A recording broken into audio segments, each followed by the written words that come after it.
Let's see how to create a shutdown shortcut button in your Windows.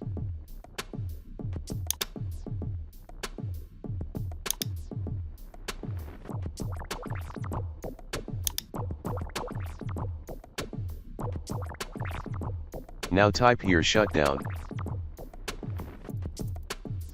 /s /t /0.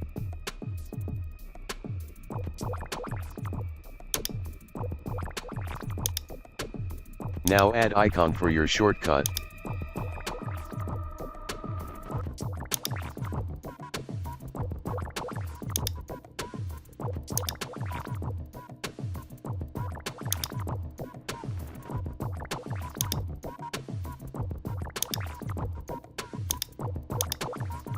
Now move the shortcut icon to your suitable place.